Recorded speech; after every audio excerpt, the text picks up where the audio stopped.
আমরা কিছুদিন আগে ইমানকে নিয়ে ভিডিও করছি, যাকে অনেক ভাইয়ে অনেক ধরনের সহযোগিতা করছে।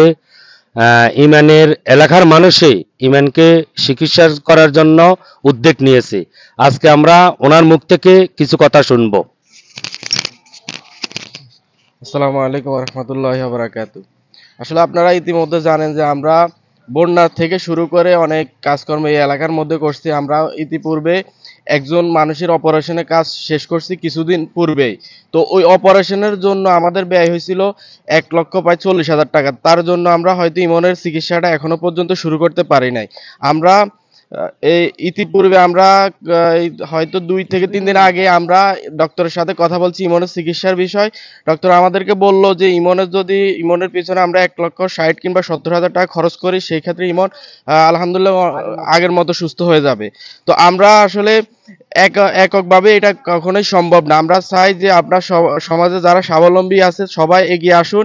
আমরা যার যার অবস্থান থেকে এগিয়ে আসি এবং চেষ্টা করি যে ইমন আগের মতোই সারা জীবন সারা জীবন ও আমাদের বোঝা হয়ে না থেকে আমরা চেষ্টা করি ওকে চিকিৎসা দিয়ে আগের পুনরায় ওকে জীবন ফিরিয়ে দেওয়ার জন্য আমরা যথেষ্ট নিজ থেকে চেষ্টা করব।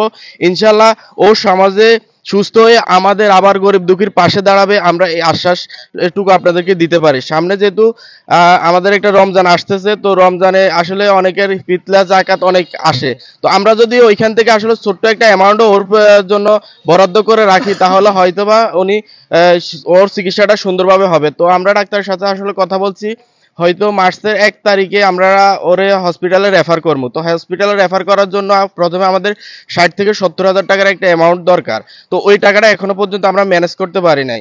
ইনশাল্লাহ আমি বিশ্বাস করি যে আপনারা যদি সকলেই সহযোগিতা করেন, আমরা ইনশাল্লাহ আমার বিশ্বাস যে ইমনের চিকিৎসাবিহীন ইমন পড়ে থাকবে না। আমার বিশ্বাস এই সমাজের মানুষ এবং দূর দূরান্ত যে সকল প্রবাসী ভাইয়েরা আছেন, আসলে বর্তমান সময় এই দান সদগাত বেশি করেই কিন্তু প্রবাসী ভাইদের অক্লান্ত পরিশ্রমের দ্বারাই কিন্তু সমাজে ভালো ভালো কাজগুলা হয় এবং হইতেছে। তো আমি প্রবাসী ভাইদের উদ্দেশ্য করে বলবো, আপনারা আপনাদের আয়ের একটা অংশ অন্তত আপনার ভাই মনে করে, আপনার বন্ধু মনে করে, আপনার ছোট ভাই হোক যাই মনে করেন, আত্মীয় স্বজন যাই মনে করেন, আপনার একটা অংশ ওর জন্য একটু বরাদ্দ করেন।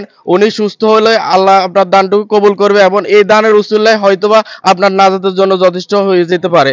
আর এই দানের উসিলায় হয়তোবা আল্লাহ আপনাকে সুস্থ রাখবে। আসলে একটা কথা না বললে নয়, ইমন জানে না ইমনের জীবনটা যে এইভাবে এটা করবে আল্লাহ ও কখনো কল্পনা করে না। আপনার আমার যে এরকম হবে না বা হইতে পারে না এটাও না, হয়তোবা আল্লাহ ওরে দিয়ে আমাদেরকেও শিক্ষা দিতে পারে। ঠিক আছে, তো আমরা যদি ওকে আজকে অবহেলা করি হয়তোবা কোনো এক সময় আমার এরকম হতে পারে।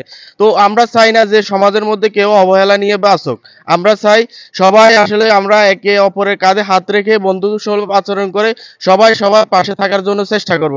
আর ইমনের চিকিৎসার জন্য আমি বিনীতভাবে অনুরোধ করব, আমাদেরকে সহযোগিতা করুন। আমরা আমরা যেন অতি শীঘ্রই ইমনের চিকিৎসা কাজ শুরু করতে পারি, এমনকি ইমনকে পুনরায় তার স্বাভাবিক জীবনে ফিরিয়ে দিতে পারি।